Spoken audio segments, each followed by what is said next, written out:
యెషయా గ్రంథం 64వ అధ్యాయం. యెషయా గ్రంథం 64వ అధ్యాయం 1 నుండి నేను చదువుతాను. గగనము చీల్చుకొని నీవు దిగివచ్చుదువు గాక, నీ సన్నిధిని పర్వతములు తత్తరిల్లును గాక. నీ శత్రువులకు నీ నామమును తెలియజేయుటకై అగ్ని గచ్చ పొదలను కాల్చు రీతిగాను, అగ్ని నీళ్లను పొంగజేయ రీతిగాను నీవు దిగివచ్చేదవు గాక. జరుగునని మేము అనుకోనని భయంకరమైన క్రియలు నీవు చేయగా, అన్ని జనులు నీ సన్నిధిని కలవరపడుదురు గాక. నీవు దిగి వచ్చేదవు గాక, నీ సన్నిధిని పర్వతములు తత్తరిల్లును గాక. తన కొరకు కనిపెట్టుకొని వారి విషయమై నీవు తప్ప తన కార్యము సఫలము చేయు మరి ఏ దేవునిని ఎవడును నే కాలమున చూచి ఉండలేదు. అట్టి దేవుడు అందు కలడన్న సమాచారం మనుషులకు వినబడలేదు. అట్టి సంగతి వారికి తెలిసి ఉండలేదు. నీ మార్గములను బట్టి నిన్ను జ్ఞాపకం చేసుకొనుచు సంతోషముగా నీతిని అనుసరించి వారిని నీవు దర్శించున్నావు. అట్టి దేవుడు కాడన్న సమాచారం కూడా మనుషులకు వినబడలేదు. అట్టి సంగతి వారికి తెలిసి ఉండలేదు.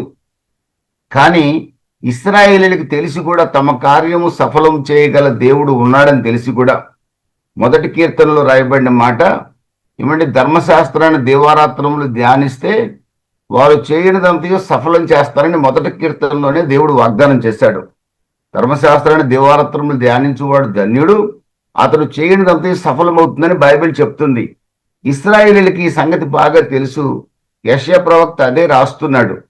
అయితే వారికి తెలియదు అంటున్నారు. ఎవరికి తెలియదు అంటే అన్యజనులకు తెలియదు. తమ కార్యమును సఫలం చేసే దేవుడు నీవు తప్ప మరొకడు ఎవరు లేరు, ఈ విషయము వారికి తెలియదని యెషయా ప్రవక్త ఈ చోట చెప్తున్నాడు. ఈ రాత్రి ప్రభువైన యేసుక్రీస్తు రక్తంతో కడగబడి నీతిమంతులుగా తీర్చబడిన మనకు మన కార్యాన్ని సఫలం చేయగలిగిన దేవుడు మనకున్నాడు. అది ఏ పరిస్థితి అయినా, ఎలాంటి పరిస్థితి అయినా తనకు మొరపెట్టు వారి పక్షంగా ఉత్తరం ఇవ్వటానికి, తగిన సమయంలో సహాయం చేయటానికి వినగలిగిన దేవుడు, మాట్లాడగలిగిన దేవుడు, సహాయం చేయగలిగిన దేవుడు, చూడగలిగిన దేవుడు మనకున్నాడనే విశ్వాసం ఈ మాటలు వినే మనలో ఎంత ప్రగాఢంగా ఉంది అనేది ఈ రాత్రి ప్రభు మనల్ని ప్రశ్నిస్తున్నాడు. ప్రియమైన దేవుని బిడ్డలారా, తన కార్యము సఫలపరచు దేవుడు నీవు తప్ప, తన కొరకు కనిపెట్టువాని విషయమై నీవు తప్ప తన కార్యము సఫలం చేయు మరి ఏ దేవుడును ఎవడు నే కాలమున చూచి ఉండలేడు. మనం ఆరాధించే దేవుడు ఆయన సన్నిధిలో కనిపెట్టినప్పుడు తప్పనిసరిగా మన పక్షంగా కార్యాన్ని సఫలం చేయటానికి ఆయన సిద్ధముగా ఉన్నాడు. ఆయన కార్యము సఫలం చేసి తీరుతాడు. ఈ విషయాన్ని క్రీస్తు రక్తంతో కడగబడిన మనం నమ్మగలిగితే క్రైస్తవులుగా మనం అనేక ఆశీర్వాద మార్గాల గుండా వెళ్ళగలుగుతాము.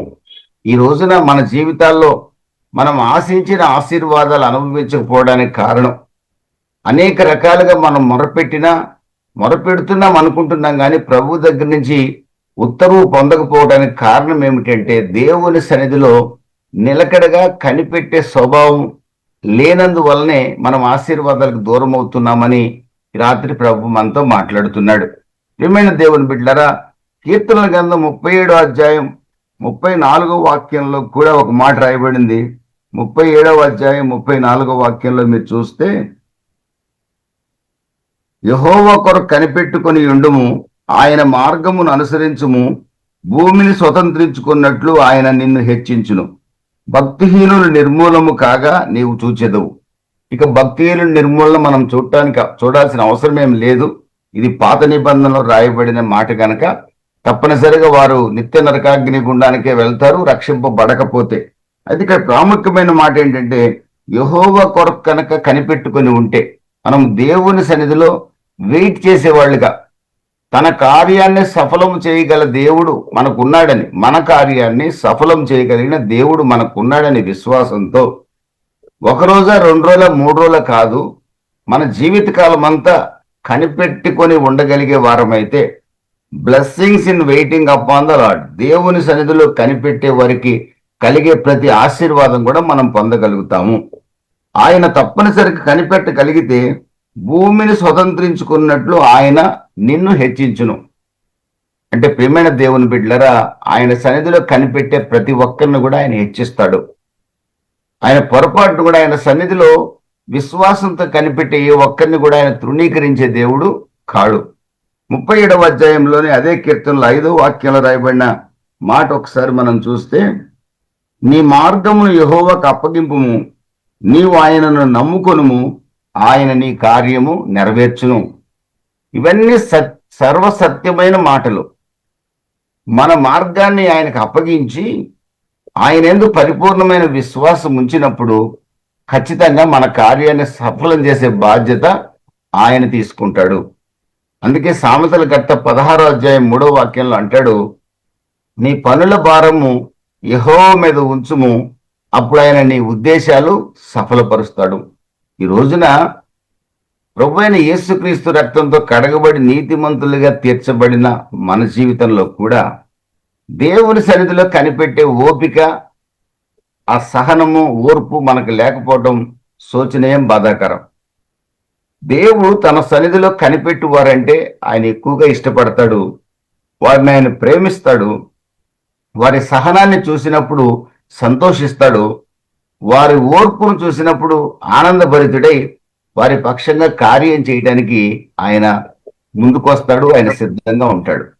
ప్రియమైన దేవుని బిడ్డలారా, సామెతల గ్రంథం 20వ అధ్యాయము 22వ వాక్యాన్ని ఒకసారి కనుక మనం చూసినట్లయితే అక్కడ రాయబడిన మాట ఏంటంటే, దేవుని సన్నిధిలో గనక కనిపెట్టి ఉంటే, 20వ అధ్యాయము సామెతల గ్రంథం 22వ వాక్యం, కీడుకు ప్రతి కీడు చేసేదని అనుకొనవద్దు, యెహోవా కొరకు కనిపెట్టుకొనుము, ఆయన నిన్ను రక్షించును. కీడుకు ప్రతి కీడు చేయడానికి మనం ఎవరికి ప్రతి కీడు చేయడానికి ప్రయత్నించాల్సిన అవసరం లేదు.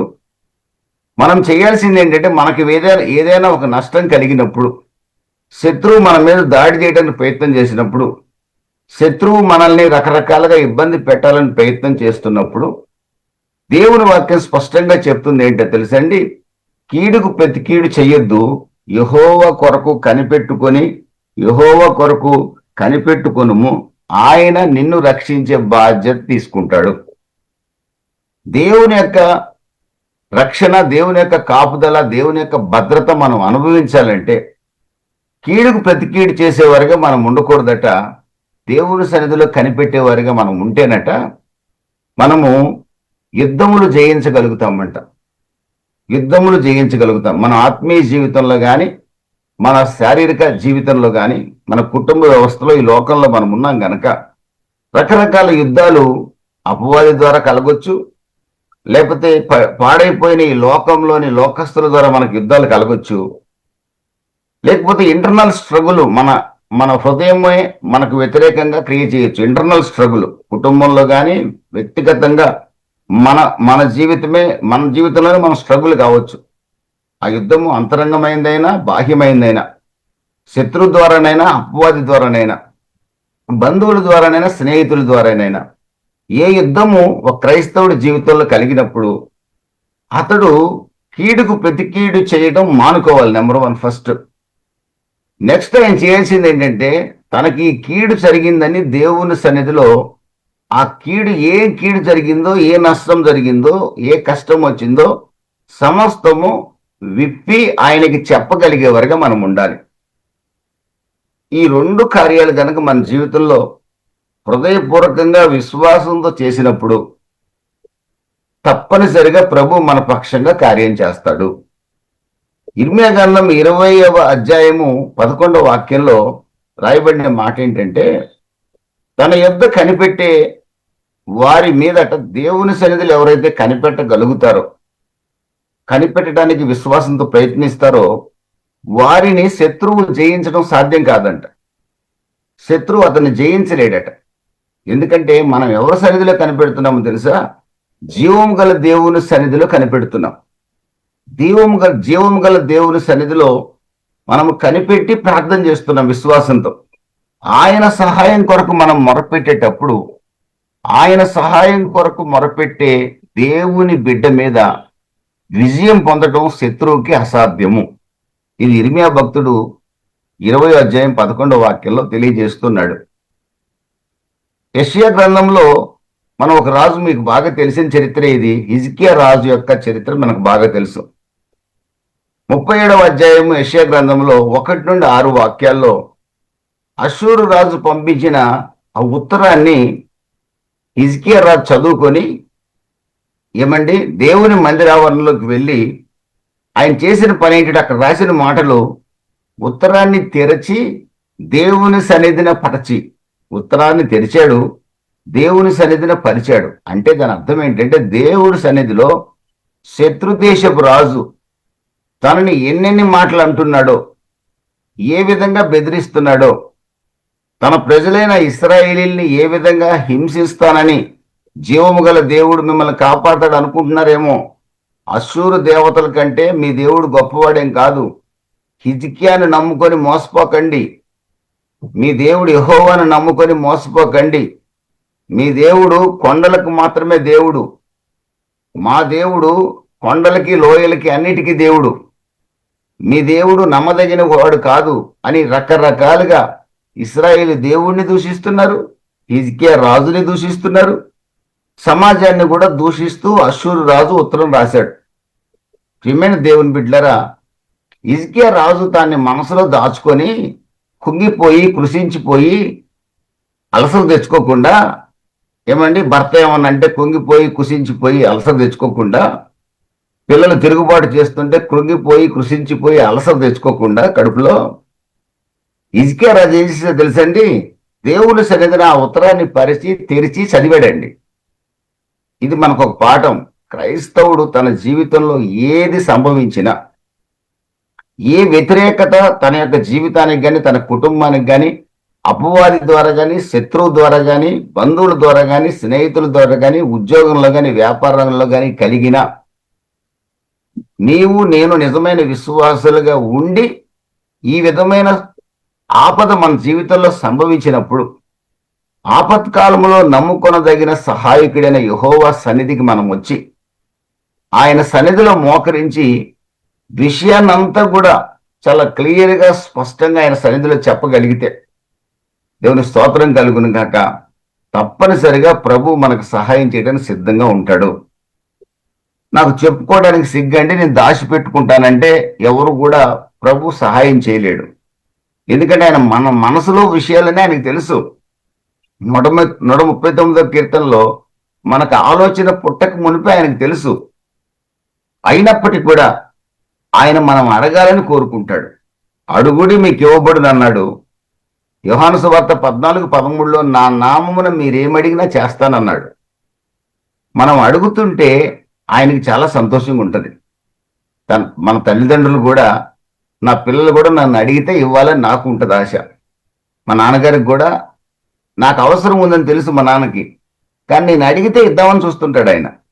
జనరల్గా ఏ తల్లిదండ్రులైనా మా పిల్లలు అడిగితే ఇద్దామని ఆలోచనలో ఉంటారు. పిల్లలు అడిగినప్పుడు వాళ్ళు ఇవ్వకుండా ఉండలేరు అనమాట. అలాగే దేవాది దేవుడు సృష్టికర్త కూడా మన కన్నతండ్రి లాంటివాడేనండి. ఆయన మనం అన్ని విషయాలు ఆయనకు చెప్పుకోవాలని ఆశపడతాడు. అది కూడా విశ్వాసంతో, కన్నీటితో ఆయన సన్నిధిలో, తండ్రి నీవు తప్ప నాకు సహాయం చేసేవాళ్ళు ఎవరు లేరు, నువ్వు ఆపత్కాలంలో సహాయం చేస్తానని వాగ్దానం చేసావు కదా, ఏమంటే నా పక్షంగా కార్యాన్ని సఫలం చేయగలిగిన దేవుణ్ణి నేనేనని వాగ్దానం చేశావు కదా, నీ పనుల భారమంతా నా మీద ఉంచు, నీ ఉద్దేశాన్ని సఫలపరుస్తాను అన్నావు కదా, ఇదిగో నా శత్రువు నా మీద యుద్ధానికి వచ్చాడు, ఈ విధమైన మాటలు పలుకుతున్నాడు, ఆ శత్రువు మీద యుద్ధం చేయడం నా వల్ల కావట్లేదు, నా పక్షంగా యుద్ధం చేయవలసింది నీవే నాకు దిక్కు ప్రభువా, నీవు తప్ప నా పక్షంగా యుద్ధం చేసేవాళ్ళు ఎవరు లేరు. ఉత్తరాన్ని చదివాడు, దేవుని సన్నిధిలో ప్రార్థన చేశాడు. ఆ తర్వాత 37వ అధ్యాయం అంతా మీరు చదివితే చక్కటి ప్రార్థన ఉంది, హిజ్కియా ప్రార్థన. శత్రువు రాసిన ఉత్తరాన్ని అంతా చదివాడు, ఏం మొహమాట పడలా, దేవుణ్ణి తిట్టిన మాటలు కూడా చదివాడు. దేవా, నిన్ను కూడా ఇటు తిడుతున్నాడు, నన్ను కూడా ఇలా తిడుతున్నాడు, నీ ప్రజల్ని ఇలా తిడుతున్నాడు, మమ్మల్ని నాశనం చేస్తానంటున్నాడు, ప్రభువా నీవే కార్యం చేయమని ప్రార్థన కూడా చేశాడు. ప్రియమైన దేవుని బిడ్డలరా, యెషయా ప్రవక్త ద్వారా కబురు వచ్చింది హిజ్కియా రాజుకి, అష్షూరు రాజు పొరపాటును కూడా నిన్ను జయించలేడు, అష్షూరు రాజు తిరిగి తమ దేశానికి వెళ్తాడు, అక్కడే అతడు చంపబడతాడు, పొరపాటును కూడా నిన్ను జయించడం అతనికి సాధ్యం కాదు. కారణం ఏంటో తెలుసా, నువ్వు నా సన్నిధిలో కనిపెట్టే వ్యక్తిగా ఉన్నావు గనక దేవునికి స్తోత్రం కలుగును కాక. ప్రియమైన దేవుని బిడ్డలరా, ప్రవక్త సెలవిచ్చినట్లుగా దేవుని సన్నిధిలో కనిపెట్టిన హిజ్కియా పక్షంగా దేవుడు గొప్ప కార్యం చేశాడు.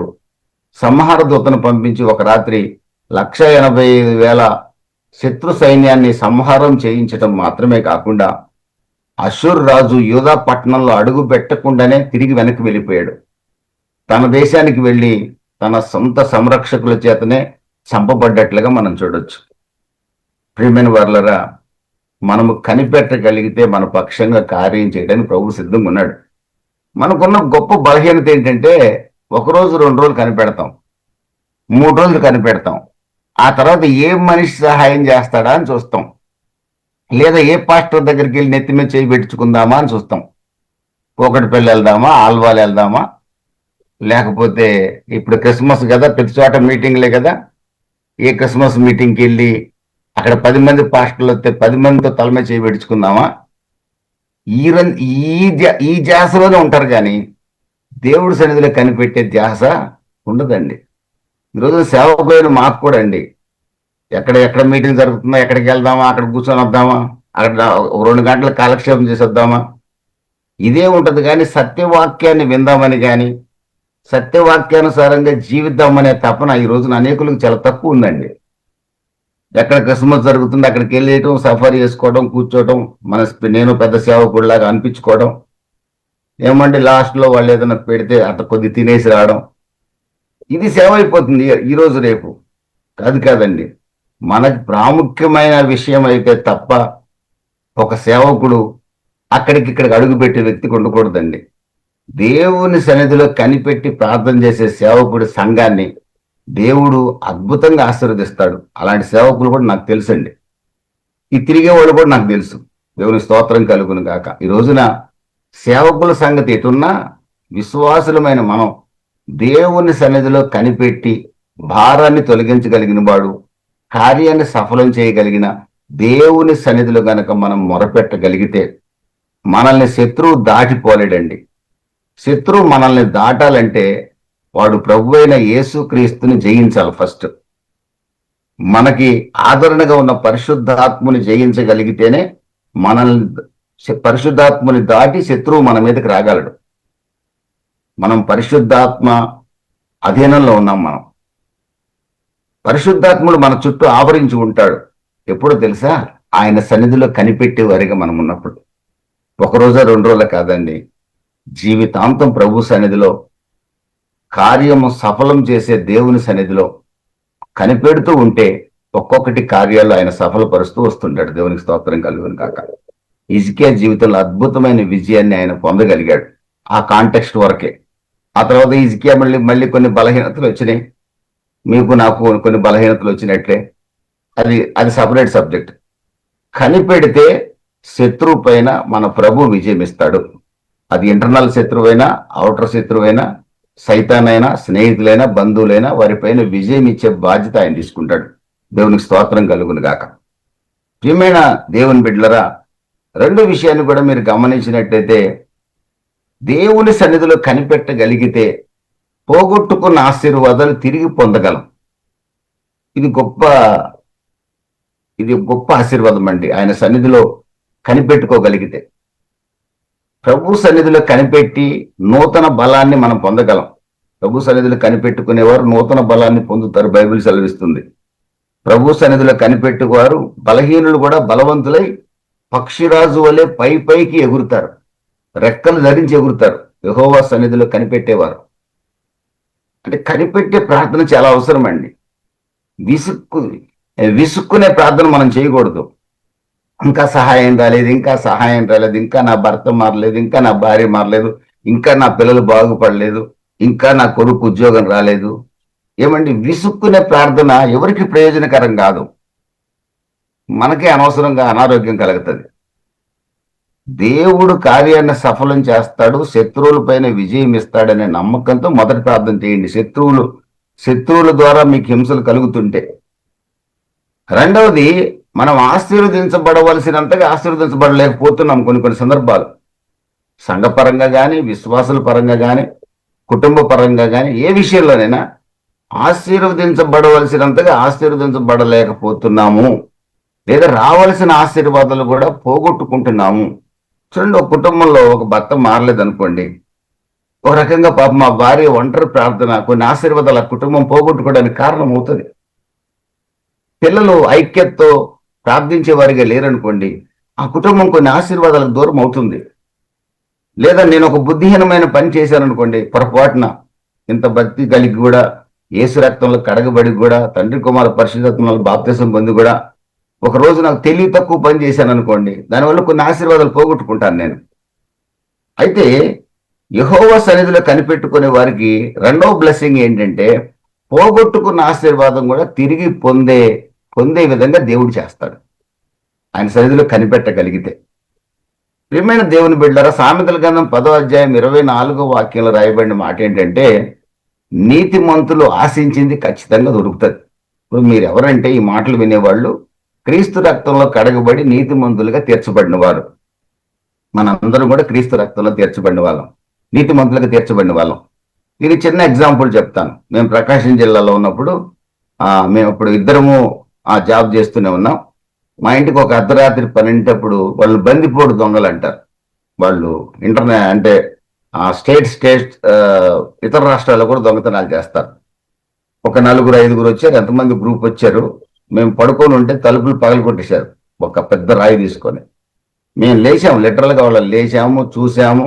నా భార్య స్వయంగా తన బంగారం తానే తీసి దొంగ చేతిలో పెట్టింది. నేను నా కూతురు కూడా మా ఇంట్లో ఉన్నాం. వాళ్ళంతా కర్రలు కత్తులన్నీ వాళ్ళ చేతిలో ఉన్నాయి. ఇంకా ఇవ్వండి, ఇంకా ఇవ్వండి, ఇంకా ఇవ్వండి అని అడుగుతున్నారు. ఇక మా దగ్గర ఇవ్వడానికి ఏమీ లేవు. నేను నా కూతురు ఆ చీకట్లో అక్కడ మమ్మల్ని మా దగ్గర ఇద్దరు కావలు ఉన్నారు. నా భార్యని వేరే రూమ్ లోకి తీసుకెళ్లి ఇంకా బీరువాలో ఏమైనా ఉంటే ఇవ్వమంటున్నారు. ప్రకాశం జిల్లాలో నొప్పి జరిగింది. సరే, నా దగ్గర ఏమి లేవు, ఇంకా అన్ని ఇచ్చేసాను కదా అన్నది ఆమె. ఎందుకంటే బాగా తాగి ఉన్నారు మనుషులు కూడా. చీకటి సమయం, అక్కడక్కడ లైట్ గా వెళ్తురుంది. ఇక ఏం చేయాలో అర్థం కాక ఏసు రక్తం అని కేకలు వేయటం మొదలుపెట్టింది.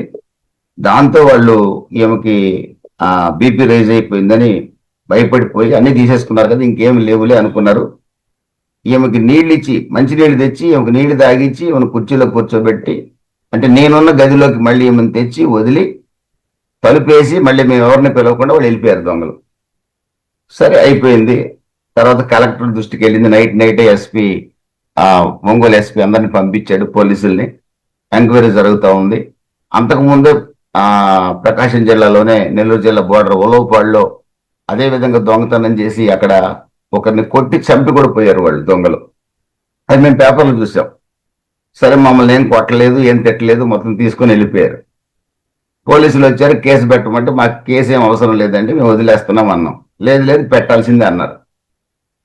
ఆ ఫస్ట్ సండే నేను గుంటూరులో గోరంట్లలో హోసన్న విశ్వాసిగా ఉండేవాడిని నేను.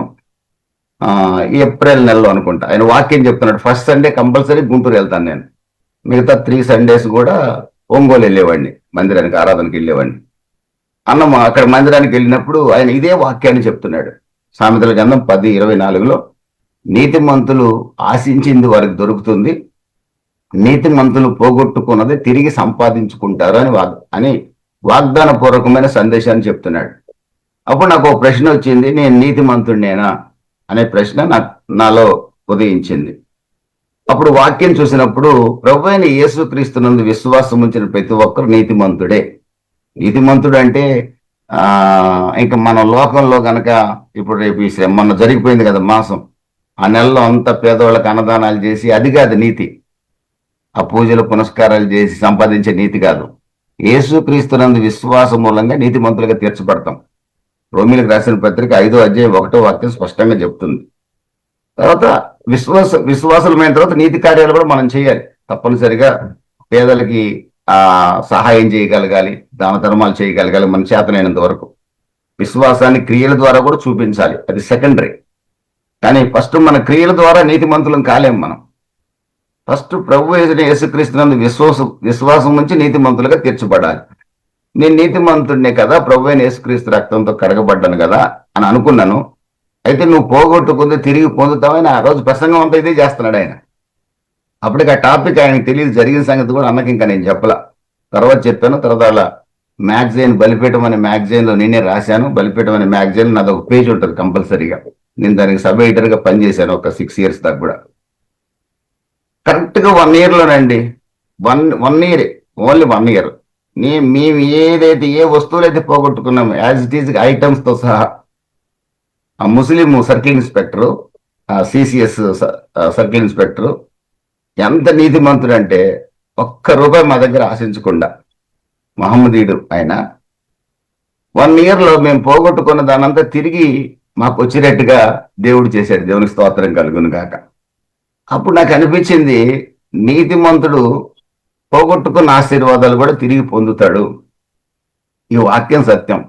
నీతిమంతుడు ఆశించింది ఖచ్చితంగా దొరుకుతుంది, దొరకకుండా ఉండే అవకాశం లేదు. కారణం ఎందుకంటే నీతిమంతుడు ఖచ్చితంగా దేవుని సన్నిధిలో కనిపెడతాడు. మేము కొన్ని రాత్రులు ప్రార్థన చేశాం, ప్రార్థన చేస్తూనే ఉన్నాం, దొరికేదాకా ప్రార్థన చేస్తూనే ఉన్నాం. ఒక దశలో వదిలేద్దాం అనుకున్నాం. కానీ నేను మహమ్మదీయుడు సర్కిల్ ఇన్స్పెక్టర్ అని చెప్పానే, మీరు వదలటానికి లేదండి, మీరు ఒక ఆఫీసర్ అయ్యి ఉండి మీరు ఈ విధంగా నిర్లక్ష్యంగా ఉంటే ఎలా కుదురుతుంది, ఖచ్చితంగా దీన్ని మేము ఎంక్వైరీ చేస్తాం, మీరు మాకు సపోర్ట్ చేయాలన్నారు. సరే, కంప్లైంట్ ఇచ్చాం. కంప్లైంట్ ఇప్పుడు వాళ్ళు ఏం చేయలేదు, కంప్లైంట్ ఇచ్చాం. దొంగలు దొరికారు, వాళ్ళని మమ్మల్ని గుర్తుపట్టమన్నారు. ఒంగోలు సబ్ జైల్లో గుర్తుపెట్టాం. ఏమండి, మొత్తం మీద పోగొట్టుకున్నది తిరిగి పొందగలిగాం. దేవుని స్తోత్రం కలుగును కాక. ప్రియమైన దేవుని బిడ్డలారా, దేవుని సన్నిధిలో కనిపెడితే మన పిల్లల ద్వారా రావాల్సిన, మన కుటుంబానికి రావాల్సిన ఆశీర్వాదాలు మన పిల్లల యొక్క ప్రవర్తన వల్ల ఒకవేళ మనం కోల్పోయి ఉంటే, మన భర్త వల్ల కానీ, భార్య వల్ల కానీ, మన బంధువుల వల్ల కానీ, లేదా అనేక కారణాల వల్ల మనం మన బుద్ధిహీనత వల్ల కానీ ఏమైనా ఆశీర్వాదాలు పోగొట్టుకొని ఉంటే, ఈ మాటలు విన్న తర్వాతనే ప్రభు సన్నిధిలో మనం కనిపెట్టగలిగితే పోగొట్టుకున్న ఆశీర్వాదాలు తిరిగి మనం పొందగలుగుతాము. దేవుని స్తోత్రం కలుగును గాక.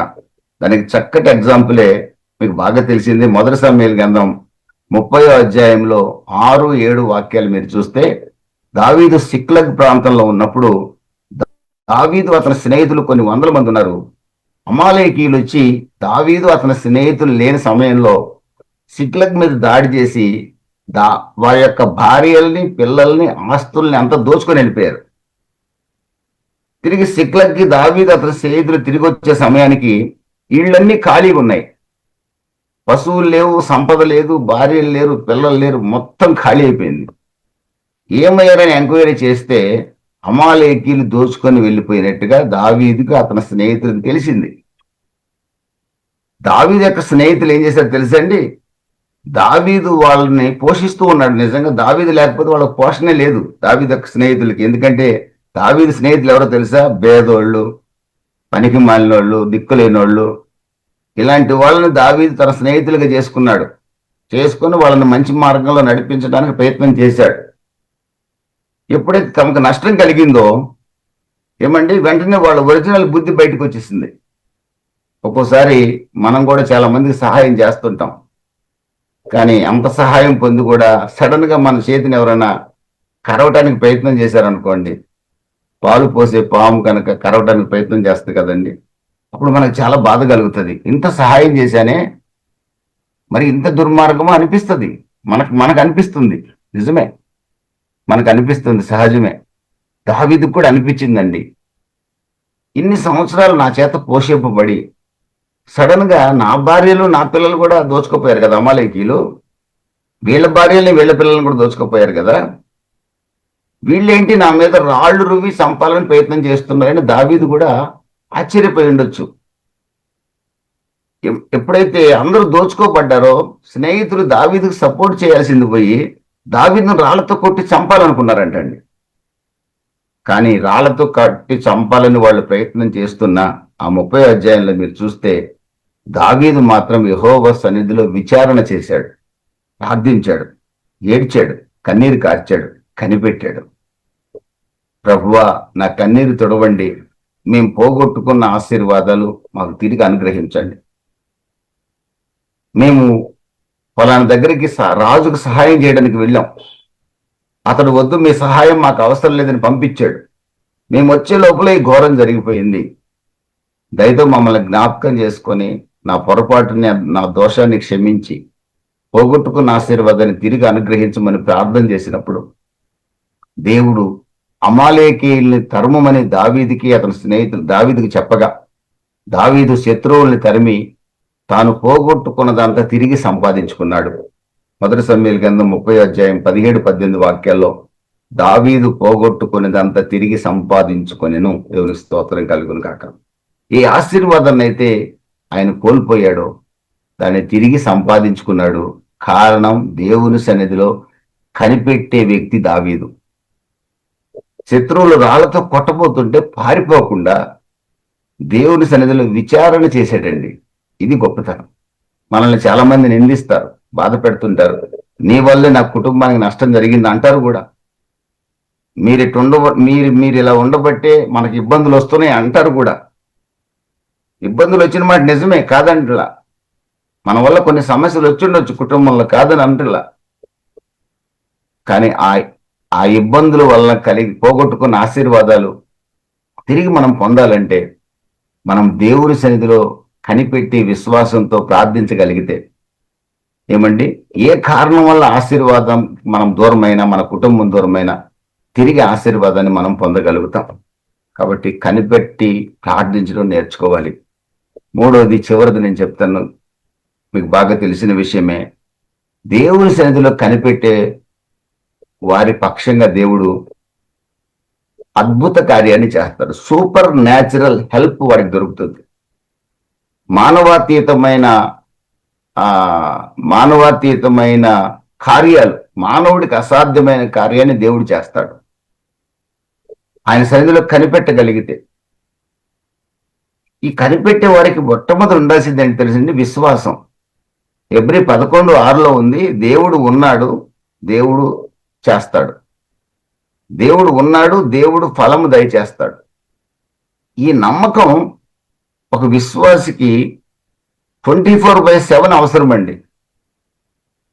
ఏ పరిస్థితుల్లో కూడా ఒక విశ్వాసికి ఉండాల్సిన నమ్మకం ఏంటంటే దేవుడు ఉన్నాడు, దేవుడు చేస్తాడు.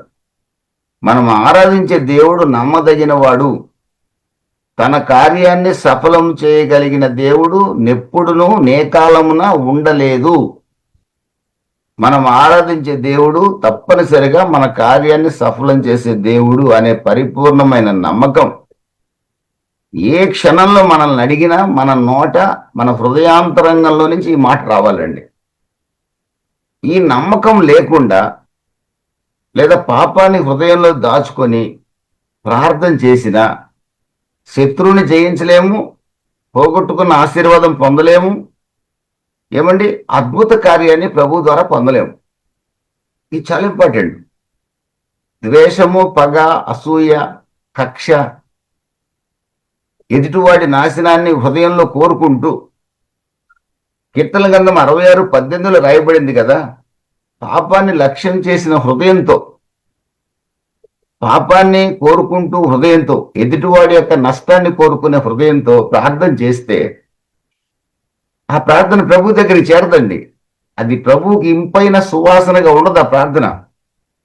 భర్త మీద ద్వేషంతో ఒక భార్య చేసే ప్రార్థన ఆ భర్తను మార్చదు. భర్త మీద ప్రేమతో ఒక భార్య చేసే ప్రార్థన ఆ భర్తను మారుస్తుంది. ఎస్, ఆ భర్త ఎంత దుర్మార్గుడైనా అతన్ని ప్రేమించి, ప్రభువా అతడు నరకానికి వెళ్ళటానికి వారసుడితను, ఇదే పాపంలో కొనసాగితే అతను నిత్య నరకానికే వెళ్తాడు కదా ప్రభువా, నా భర్త, నేను విశ్వాసిని, నిత్యరాజ్యానికి వారసుడిని, లేదా నా భార్య, నేను నిత్యరాజ్యానికి వారసురాలిని, భర్త అయినా భార్య అయినా వయసు వరుస.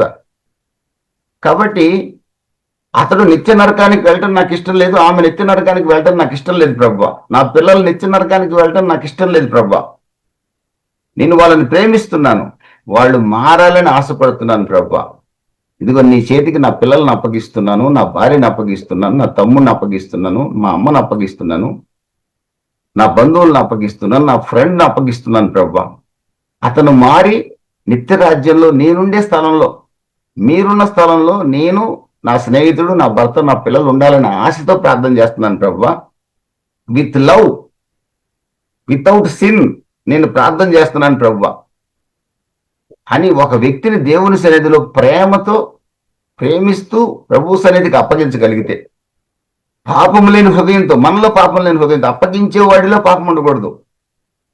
నువ్వు అప్పగించే వ్యక్తిలో పాపం ఉండొచ్చు, మనం అప్పగించే వ్యక్తుల్లో పాపం ఉండొచ్చు, కానీ మనలో పాపం ఉండకూడదు. మనలో పాపం లేకుండా మన దేవుని యందు విశ్వాసంతో ఎవరిని ప్రభువుకు అప్పగిస్తున్నామో వాళ్ళ మీద పరిపూర్ణమైన ప్రేమతో, వారు బాగుపడాలనే ఆసక్తితో దేవుని సన్నిధి గనక అప్పగించగలిగితే ప్రభు ఖచ్చితంగా అద్భుత కార్యాన్ని చేస్తాడు. దేవునికి స్తోత్రం కలుగును గాక. ఆ వ్యక్తి ద్వారా నువ్వు పోగొట్టుకున్న ఆశీర్వాదాలని తిరిగి నీ కుటుంబానికి ఇస్తాడు. సూపర్ న్యాచురల్ హెల్ప్ అనేది ఏమండి, అతీంద్రియమైన ఆ సహాయం, అంటే మనుషులకు అసాధ్యమైన కార్యం మన పక్షంగా జరుగుతుంది, దేవుడు చేస్తాడు. దానికి చక్కటి ఎగ్జాంపుల్ మనకు బాగా తెలిసిందే, ఎన్ని సింపుల్, మీకు తెలిసిన విషయాలే. దానియేలు గ్రంథం 3వ అధ్యాయం 17, 18, 19 వాక్యాలు మీరు చూస్తే, షడ్రక్ మెషక్ అబేద్నెగోలను అగ్నిగుండంలో వేశారు విగ్రహానికి నమస్కరించలేదని. వాళ్ళు ఏమంటున్నారు, మా దేవుడు మండుచున్న అగ్నిగుండంలోంచి రక్షించుటకు సమర్థుడు, ఒకవేళ రక్షించకపోయినా నీ విగ్రహానికి మేము నమస్కారం పెట్టాం, ఎందుకంటే మా దేవుడినే గనపరుస్తాం, కారణం మా దేవుడి మీద మాకు అంత నమ్మకం. కొంతమంది అంటారు, నేను తాగుడు మానేస్తాను కానీ నువ్వు యేసుప్రభుని వదిలేస్తావా అంటారు. నేను నా వ్యక్తిగత జీవితాన్ని చెప్తే ఇంకా చాలా ఉంటాయి, కానీ అవన్నీ కాదు. కానీ ప్రేమైన దేవుని బిడ్డలరా, నేను తాగుడు మానేస్తాను కానీ నువ్వు యేసుప్రభుని వదిలేస్తావా అని ఒక భర్త భార్యని అడిగిన సందర్భాలు కూడా ఉన్నాయి. మీరు మానేస్తే చాలండి, నేను యేసుప్రభుని కూడా వదిలేస్తానని వదిలేసిన భార్యలు కూడా ఉన్నారు. ఇదిగా దేవుడు కోరికడు. వాడు మారడు. వాడు ఆ రోజు మానేస్తాడు, మరుసటి రోజు ఇంకా 2 బాటిల్ తాగేస్తాడు. పిచ్చితనంగా మనం ఏమనుకుంటామంటే ప్రభువునే వదిలేస్తాం. షడ్రక్ మెషక్ అబేద్నెగోలు ప్రాణం పోతున్నప్పటికి కూడా దేవుణ్ణి విసర్జించడానికి వాళ్ళు ఇష్టపడలేదండి. కారణం దేవుని మీద పరిపూర్ణమైన నమ్మకం వాళ్ళకుంది. దేవుని మీద పరిపూర్ణమైన నమ్మకం ఉంచి దేవుని కొరకే స్థిరులై కదలని వారై నిలబడ్డారు గనక 1 కొరింథీ 15:58 ప్రకారం అగ్నిగుండంలోకి దేవాది దేవుడు వారి పక్షంగా దూకాడు. 3 అగ్నిగుండంలో ఉంటే 4 కనపడ్డారు రాజుకి. ఆ 4వ వాడు దేవుని కుమారుని పోలి ఉన్నాడు. దేవునికి స్తోత్రం కలుగును గాక. నా ప్రియ సహోదరి సహోదరుడా, ఏ శ్రమ ఉద్యోగంలో, వ్యాపారంలో, సేవలో, విశ్వాస జీవితంలో, కుటుంబ జీవితంలో ఉందో, నీకు నాకు మన పక్షంగా దేవుడు ఆ సమస్యల మధ్యలో దూకటానికి ఆయన సిద్ధంగా ఉన్నాడు. సమస్యల మధ్యలో మన పక్షంగా ఆయన దూకి అగ్నిగుండం లాంటి సమస్యని ఏమండి, అగ్ని వారి యొక్క వస్త్రాలను కాల్చలేకపోయింది, తల వెంట్రుకలను కాల్చలేకపోయింది, అగ్ని వాసన కూడా వారి దగ్గర రాలేదండి. ఆ దేశపు రాజు అంటాడు, షడ్రక్ మెషక్ అబేద్నెగోల దేవుడే దేవుడని సాక్ష్యం ఇచ్చాడు. ఈ రోజున మీరు నేను ఈ మాటలు వినేవారు ఏ అగ్నిగుండంలో ఉన్నామో అది మీకు నాకే తెలుసు. ఆ గుండెల్లో అగ్నిగుండం మండే కుటుంబాలు చాలా ఉన్నాయి. పాపం దేవుణ్ణి నమ్ముకొని కూడా అగ్నిగుండాలు మండుతున్నాయి కొన్ని గుండెల్లో. ఆ అగ్నిగుండం లాంటి నీ గుండెలో, నీ కుటుంబంలో, నీ ఉద్యోగంలో, నీ వ్యాపారంలో, ఏ స్థితిలో నీ ఉన్నా దేవుడు మన పక్షంగా దూకి అగ్నిగుండాన్ని చల్లార్చి ఏమండి నీకు నీ పరిస్థితికి కారణమైన ఆ వ్యక్తినే నీ దగ్గర మోకరించేటట్లుగా చేస్తాడు. షడ్రక్ మెషక్ అబేద్నెగోల దగ్గర నెబుకద్నెజర్ రాజు మోకరించి అంటున్నాడు, షడ్రక్ మెషక్ అబేద్నెగోల దేవుడే దేవుడు, వీళ్ళ దేవుడిని ఎవడైనా దూషిస్తే వాళ్ళ ఇంటిని పెంట కుప్పగా చేస్తానన్నాడండి. నీ ద్వారా ప్రభు నామం కనపరచబడుతుంది. నీ ద్వారా నీ సమస్యకు కారణమైన వ్యక్తి నీ పాదాల దగ్గర మోకరిస్తాడు. ఇశ్రాయేలు దేవుడు నమ్మదగినవాడు, నీ దేవుడు నమ్మదగినవాడని ఆ వ్యక్తి నీతో సంధి చేసుకుంటాడు. ఆ స్నేహితుడు కావచ్చు, ఎవరైనా కావచ్చు, ఉద్యోగస్తులు కావచ్చు, నీ సబార్డినేటో, నీ ఆఫీసరో, నీ బంధువు ఎవరైనా కానీ నిలిస్తే, నిలబడితే ఏదో ఒక రకంగా వాడు అంతం చూద్దామని ఆలోచన చేస్తే దేవుడి సహాయం మనకు రాదు. ఏదో రకంగా వాడు అంతు చూద్దాం అనుకుంటే మనుషుల సహాయాన్ని తీసుకొని శత్రువుని జయించాలనుకున్నా, మనుషుల సహాయాన్ని తీసుకొని ఆశీర్వాదాలు పొందాలనుకున్నా, మనుషుల సహాయాన్ని తీసుకొని సహాయం పొందాలనుకున్నా, ఏ వ్యక్తిగత సహాయం పొందాలనుకున్నా దేవుడు జోక్యం చేసుకోడండి. ఎందుకంటే ఇర్మియా గ్రంథం 17:5 అంటాడు, శరీరాన్ని తనకు ఆధారంగా చేసుకుని యెహోవా మీద నుంచి మనసు తొలగించుకుని వాడు శాపగ్రస్తుడు. ఎందుకంటే దేవుడికి ఇష్టం ఉండదు. దేవుడికి ఎవరంటే ఇష్టం అంటే తన మీద ఆధారపడే వాళ్ళంటే ఇష్టం, తన కొరకు కనిపెట్టుకునే వారంటే ఇష్టం. 46వ కీర్తనలు అంటాడు కదా, తన కొరకు సహనంతో కనిపెట్టు వారికి పక్షంగా ఏమండి ప్రభు తప్పనిసరిగా వాడు పడిన గోతుల నుంచి వాళ్ళని లేపుతాడు, బండ మీద వారి అడుగుల్ని స్థిరపరుస్తాడు. దేవునికి స్తోత్రం కలుగును గాక. ఈ రాత్రి ఆపత్కాలంలో సహాయం చేయగలిగిన దేవుడు మనకున్నాడు. మన పక్షంగా సూపర్ న్యాచురల్ హెల్ప్ అనుగ్రహించగలిగిన దేవుడు మనకున్నాడు.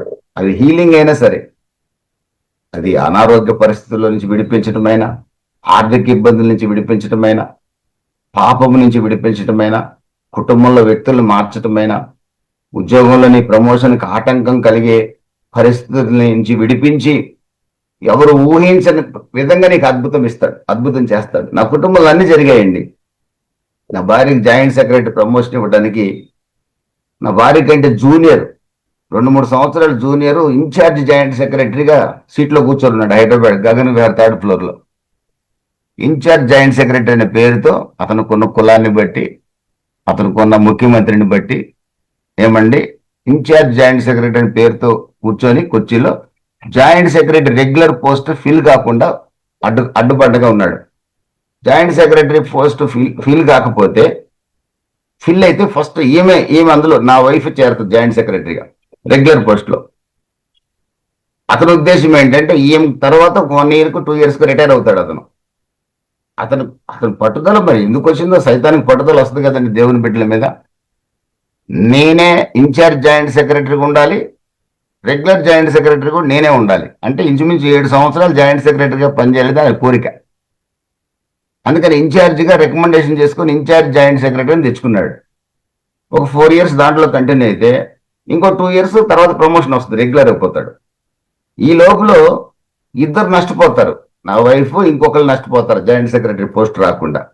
ఎందుకంటే ఇతనే అక్కడ ఇన్ఛార్జిగా ఉంటాడు కాబట్టి. అతను కొన్ని రాజకీయ పలుకుబడి, సామాన్యమైన పలుకుబడి కాదు, సీఎంతో దగ్గర డైరెక్ట్ కాంటాక్ట్ ఉండే పలుకుబడి, బంధువులు కూడా ఇంచుమించుగా. ప్రియమైన దేవుని బిడ్డలరా, మేము చేసింది ఒకటేనండి, చిన్న ప్రార్థన, మాకు తెలిసిన ప్రార్థన. నేను సేవకు వచ్చేసాను అప్పటికే. నేనేం సహాయం చేయలేను, ఆ సెక్రటేరియట్కి 2-3 సార్లు రమ్మంటే వస్తా కానీ ఇంకా వేరే సహాయం పొలిటికల్ వాళ్ళ దగ్గరికి నేను పోలేను. ఎందుకంటే డైరెక్ట్గా వాళ్ళకి సీఎంఏ అండగా ఉన్నాడు కాబట్టి, మనకి పరమ సీఎం ఉన్నాడు కదా దేవాది దేవుడు, అదొక్కటి మాత్రం మనం చేయగలం. ప్రార్థన చేస్తాను, నువ్వు కూడా ప్రార్థన చేసుకో, అంతకంటే మనం చేయగలిగేది ఏం లేదు. లేదంటే రీజనల్ డిప్యూటీ సెక్రటరీ కదా, దీంట్లోనే రిటైర్ అయిపోదు కానీ జాయింట్ సెక్రటరీ నీ లైఫ్ లో జాయింట్ సెక్రటరీ పోస్ట్ దాకా వెళ్ళడం లేదే అనుకుందాం, మనం దేవుని చిత్తం ఇది అనుకుందాం అన్న నేను. అయితే ఆ పట్టుదలతో ప్రార్థన చేస్తా ఉంది, కన్నీరు కారుస్తా ఉంది. ప్రభువా, నేను అర్హురాలిని కదా, నా సర్వీస్లో ఒక బ్లాక్ మార్క్ కూడా లేదు కదా, ఎందుకు నాకు ఆ ప్రమోషన్ రాకుండా అతను అడ్డుకుంటున్నాడు? నువ్వు కార్యం చేయగల దేవుడు కదా, సృష్టికర్తవు కదా, అతనికి సీఎం అండుంటే నాకు నీ అండు ఉంది కదా ప్రభువా అని పాపం ఆమెకు వచ్చిందని ఆ చిన్న ప్రార్థన చేసేది. నేను ఆమె బాధను చూసి నాకు ఒక్కోసారి బాధ వేసేది, ఒక్కోసారి ఎందుకు తాపత్రయం, వద్దులే పోనేలే, దేవుడు ఇచ్చినంత వరకు తృప్తిగా ఉందాములే అనేవాడు నేను. కానీ ఆ కోరిక, ఆ ప్రమోషన్ కావాలనుకునే వాళ్ళకి తెలుస్తుంది. ఎందుకంటే అన్యాయం జరుగుతుంటే చాలా బాధ వేస్తుంది కదండి. ప్రియమైన దేవుని బిడ్డలరా, ఎంత అద్భుతం అంటే, ఎవరైతే పొరపాటును కూడా మీకు రాదు అన్న వాళ్ళే పిలిచి, ఆ హై పొజిషన్లో ఉన్న వాళ్ళే పిలిచి అప్పటికప్పుడు ప్రమోషన్ ఆర్డర్ చేతిలో పెట్టి, రెగ్యులర్ జాయింట్ సెక్రటరీ పోస్ట్ చేతిలో పెట్టి, పేపర్ చేతిలో పెట్టి ఆమెను స్వయంగా వచ్చి కుర్చీలో కూర్చోబెట్టారు. ఏ రికమెండేషన్ లేదు, కేవలం సూపర్ న్యాచురల్ హెల్ప్. ఇది దేవుని స్తోత్రం కలుగును కాక. ఇది నా జీవితంలో జరిగింది కాబట్టి ఇలాంటి టాపిక్స్ వచ్చినప్పుడు మీకు చెప్పాలనుకున్నప్పుడు నేను చాలా ఉత్సాహంగా చెప్పాలనిపిస్తుంది. సూపర్ న్యాచురల్ హెల్ప్ అండి అది. ఒక బ్రాహ్మణు నా భార్య ఫ్రెండ్, నా భార్యతో అనింది, ఇద్దరు ఫ్రెండ్స్, నీ దేవుడు నీకు అద్భుతమైన సహాయం చేశాడని సాక్ష్యం చెప్పింది. దేవుని స్తోత్రం కలుగును గాక. ఒక అన్యురాలు సాక్ష్యం చెప్పింది. అది ఉద్యోగమే కావచ్చు, కానీ ఏదైనా సరే సూపర్ న్యాచురల్ హెల్ప్ దేవుడు చేయగలడండి. కనిపెట్టగలగాలి మనం అంతే. పాపాన్ని విసర్జించి విశ్వాసంతో కనిపెడితే అద్భుతం జరుగుతుందండి. దేవుని స్తోత్రం కలుగును కాక. ప్రియమైన దేవుని బిడ్డలరా, తద్వారా ఆమె స్నేహితులు అనేక మంది ప్రభు మీద విశ్వాసం పెరిగింది ఆమెతో పనిచేసిన వాళ్ళకి, ఇర్రెస్పెక్ట్ ఆఫ్ క్యాస్ట్ అండ్ క్రీడ్. సరే, ఇక మనం ప్రభువు నమ్ముకున్నాం కాబట్టి మనల్ని పట్టించుకోం, కానీ అనేకులు ప్రభువునందు విశ్వాసం ఉంచుటకు ఆమె పక్షంగా దేవుడు చేసిన అద్భుత కార్యం సాక్ష్యమైంది. దేవునికి స్తోత్రం కలుగును గాక. దేవుని సన్నిధిలో కనిపెట్టండి, ప్రార్థించండి. మీరు ఆరాధించే దేవుడు నమ్మదగిన వాడు, సర్వశక్తిమంతుడు, శత్రువుల నుంచి విడిపిస్తాడు, పోగొట్టుకున్న ఆశీర్వాదాలు తిరిగిస్తాడు, అద్భుతమైన సహాయం మనకు అందిస్తాడు. ఎందుకంటే ఆయన సృష్టికర్త, ఆయన ఉన్నవాడు, అనువాడు. భారం తొలగిస్తానని ఆయనే వాగ్దానం చేశాడండి. మన భారాన్ని తొలగించకపోతే అతను మాట తప్పిన దేవుడు అవుతాడు కదా. బైబిల్ ఏం రాసింది? మన దేవుడు అన్యాయస్తుడు కాడు. 2 తెస్సలోనిక 3:2 ప్రకారంగా మన దేవుడు మాట తప్పడు. మరొక చోట ఉంది, మన దేవుడు అబద్ధమాడ నేర. అలాంటి దేవుడిని మనం నమ్ముకున్నాం. ఉంటాయి, బలహీనతలు ఉంటాయి, ఆరోగ్యపరమైన ఇబ్బందులు అందరికీ ఉంటాయి, కుటుంబాల్లో సమస్యలు అందరికీ ఉంటాయి. కుంగిపోవద్దు, కనిపెట్టండి, ధైర్యం తెచ్చుకోండి. కార్యాన్ని సఫలం చేసే దేవుడు మీకున్నాడు. అలాంటి దేవుడి మీద ఆధారపడదాం, అద్భుతాన్ని చూద్దాం. దేవుడి కొద్ది మాటలు దీవించి ఆయన సన్నిధిలో కనిపెట్టే ప్రతి ఒక్కరిని నవనూతనమైన ఆశీర్వాదాలకి వారసులుగా చేయునుగాక.